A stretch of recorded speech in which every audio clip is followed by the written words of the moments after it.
चूंकि अतीक और उनके 2 बेटों की मौत हो चुकी है, लेकिन सवाल है कि अतीक की पत्नी शाइस्ता परवीन कहां है? 2023 से अब तक फरार है शाइस्ता परवीन। क्या वो अपने छोटे बेटे के जनाजे में शामिल होंगी? पति अतीक और बेटे असद के जनाजे में वो नहीं पहुंची थी।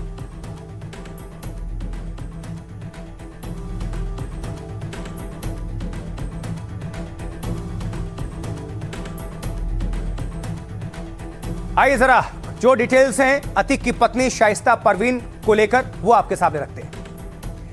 देखिए, शाइस्ता परवीन 2023 से फरार चल रही है। शाइस्ता परवीन पर 50,000 रुपए का इनाम घोषित है। साथ ही शाइस्ता पर 6 मुकदमे दर्ज हैं। शाइस्ता अपने पति अतीक अहमद के जनाजे में नहीं पहुंची थी और बेटे असद के एनकाउंटर के बाद भी सामने नहीं आई। अब छोटे बेटे की मौत के बाद फिर सवाल उठ रहे हैं कि क्या इस बार मां शाइस्ता परवीन अपने बेटे के जनाजे में शामिल होने आएगी? शाइस्ता की तलाश में 9 राज्यों में छापेमारी हुई। पुलिस की स्पेशल टीम के साथ एटीएस की मदद ली गई। शाइस्ता यूपी पुलिस की मोस्ट वांटेड महिला अपराधी की लिस्ट में है, लेकिन अंडरग्राउंड शाइस्ता का कोई लोकेशन अभी तक नहीं मिल सका है। अतीक अहमद की बहन आयशा नूरी और अशरफ की पत्नी भी फरार है। तीनों पर उमेश पाल हत्याकांड में साजिश रचने का आरोप है। साथ ही हमलावरों को मदद देने का भी आरोप बनाया गया था। आरोपी शाइस्ता के सामने आते ही पुलिस उसे गिरफ्तार करेगी। इस वजह से शाइस्ता का बेटे के जनाजे में आना मुश्किल ही लग रहा है। तो अतीक अहमद के बेटे की मौत पर सियासी बयानबाजी भी बहुत तेज है। आइए कौन क्या कह रहा है, सुनते हैं। अब हादसा तो हादसा, उसको दूसरा नहीं देखना। अगर कोई बयानबाजी करता तो जांच का विषय, बिना जांच के बाद कुछ कहना ठीक नहीं। हादसा तो कभी भी कहीं हो सकता है और हादसे में शिकार हैं तो हादसा को सड़क पर हादसे को हादसे के हिसाब से देखा जाना चाहिए, फिर राजनीति। और उसमें एक व्यक्ति संभवतः जो जख्मी है उसने भी पुलिस के सामने बयान दिया है। तो कुछ लोगों का काम ही है हर घटना को विवादित बनाना। कुछ लोगों की मंशा होती है हर घटना को लेकर एक बवंडर खड़ा करना। लेकिन मुझे लगता है कि पुलिस वहां पे जांच कर रही है और पुलिस का भी बयान आया है, ग्रामीणों का भी बयान आया। और सबसे बड़ी बात है कि इस दुर्घटना में जो व्यक्ति जख्मी हुआ है उसका भी बयान आया। उसको सुन लेंगे तो मुझे लगता है आपको सारी चीजें स्पष्ट होंगी। मालूम है कि गाड़ी डिवाइडर से टकराई है और 3 लोगों की मौत हुई है। और इस दुनिया में जो माँ बाप करते हैं यह व्यक्ति खुद करता है, कहीं ना कहीं कर्म का फल भोगना पड़ता है। नहीं, किसी का भी मौत हो तो वो दुखद ही होता है।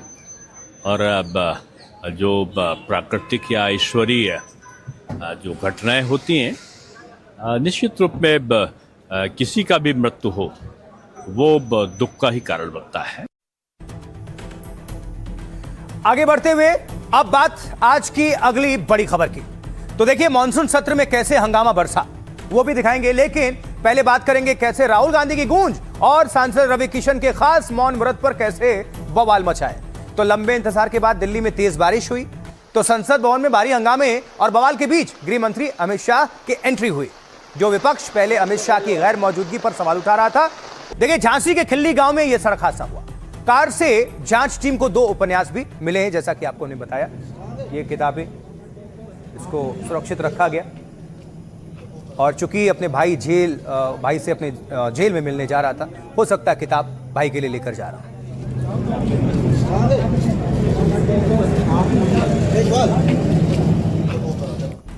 तो अतीक अहमद के 5 बेटों में 2 बेटे जेल में हैं और तीसरा जो बेटा है उसका एनकाउंटर हो चुका है। सबसे छोटे बेटे की आज हादसे में मौत हुई। एक बेटा ग्रेजुएशन का छात्र है। अतीक का पूरा जो कुनबा है एक एक करके वो बिखर गया है।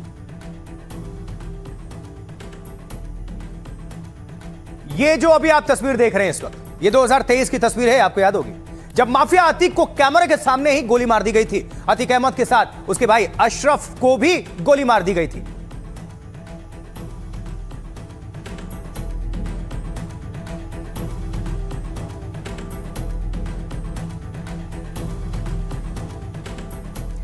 अब जरा जल्दी से आपके सामने रख देते हैं। देखिए कि कैसे बिखर गया धीरे धीरे अतीक अहमद का कुनबा। चलिए जानते हैं। अब देखिए जरा, इसकी शुरुआत ऐसे करते हैं। अतीक अहमद 2023 में हत्या होती है। अतीक अहमद की पत्नी जो है शाइस्ता परवीन, वो 2023 से फरार चल रही है अब तक। और 5 बेटे में उमर जो है लखनऊ जेल में बंद है, अली जो है वो झांसी जेल में बंद है और असद पहले ही एनकाउंटर में ढेर हो चुका है।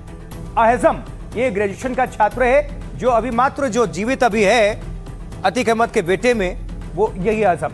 और अबान सड़क हादसे में आज मौत हो गई। कुल मिलाकर 5 में से एक बेटा अभी बचा है। अब देखिए, माफिया अतीक अहमद का कुनबा एक एक करके बिखर रहा है। अतीक अहमद के 5 बेटे थे, जैसा आपको हमने बताया। सबसे छोटे बेटे अब्बान की आज सड़क हादसे में मौत हो गई। उसके दोनों जो बड़े बेटे उमर और अली जेल में बंद हैं। तीसरा जो बेटा है असद 2023 में एनकाउंटर में मारा जा चुका है। चौथा जो बेटा एजम बाहर है, ग्रेजुएशन का ये छात्र है। और सूत्रों के मुताबिक जेल में अली को अबान की मौत की खबर मिली। इसके बाद वो जेल में रोने लगा, फिर कुछ देर बाद वो शांत हो गया भावुक होने के बाद। अब अबान के जनाजे में परिवार दोनों बेटों को शामिल कराना चाहता है और इसके लिए परिवार ने वकीलों से भी संपर्क किया है। हाईकोर्ट में पैरोल अर्जी दाखिल करने की तैयारी चल रही है। अबान की जेल में अली से मिलने ये जाया करता था। पिछले 10 महीने में 49 बार जेल जाकर मुलाकात की थी अबान ने। 2023 में अतीक अहमद को कैमरे के सामने गोली मार दी गई थी। प्रयागराज में पुलिस हिरासत में ये गोली मारी गई थी। इस हमले में अतीक का भाई अशरफ भी उस वक्त मार दिया गया था। इस बीच अतीक अहमद के चौथे बेटे ने अस्पताल पहुंचकर कहा कि जेल में बंद दोनों भाई को जनाजे में आने दिया जाए। बस ये है कि हमारे भाइयों को मिट्टी में आने दिया जाए। बस ये है कि हमारे भाइयों को मिट्टी में आने दिया जाए। अल्लाह की चीज़ थी, अल्लाह ने ले ली, इससे ज़्यादा कुछ नहीं। अल्लाह की चीज़ थी, अल्लाह ने ले ली, इससे ज़्यादा कुछ नहीं। तो सुना आपने, परिवार की मांग है कि पुलिस उसे आने दे, इजाजत मिले दोनों भाइयों को। अब कुछ और डिटेल्स, कुछ और तस्वीरें आपके सामने रखते हैं। चूंकि अतीक और उनके 2 बेटों की मौत हो चुकी है, लेकिन सवाल है कि अतीक की पत्नी शाइस्ता परवीन कहां है? 2023 से अब तक फरार है शाइस्ता परवीन। क्या वो अपने छोटे बेटे के जनाजे में शामिल होंगी? पति अतीक और बेटे असद के जनाजे में वो नहीं पहुंची थी।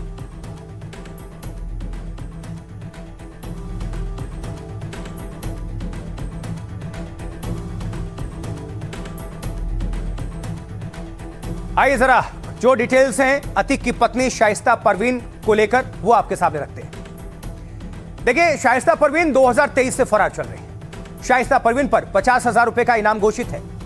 साथ ही शाइस्ता पर 6 केसेस, 6 मुकदमे दर्ज हैं। शाइस्ता अपने पति अतीक अहमद के जनाजे में नहीं पहुंची थी और बेटे असद के एनकाउंटर के बाद भी सामने नहीं आई।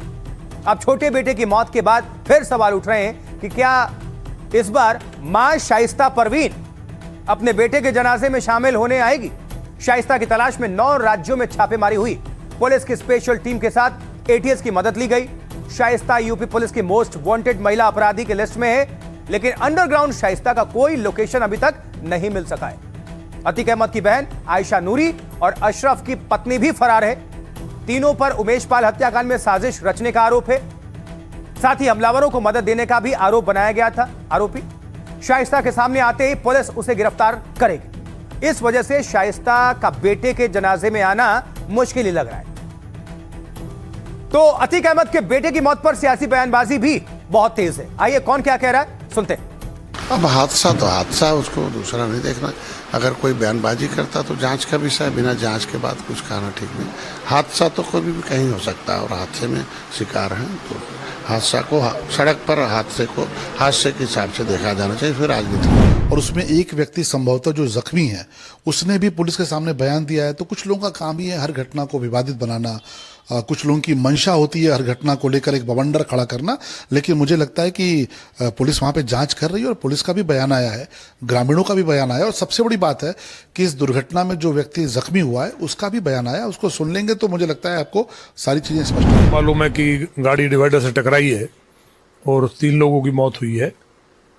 और इस दुनिया में जो माँ बाप करते हैं यह व्यक्ति खुद करता है, कहीं ना कहीं कर्म का फल भोगना पड़ता है। नहीं, किसी का भी मौत हो तो वो दुखद ही होता है।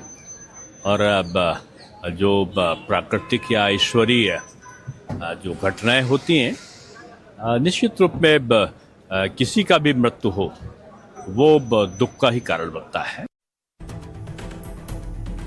आगे बढ़ते हुए अब बात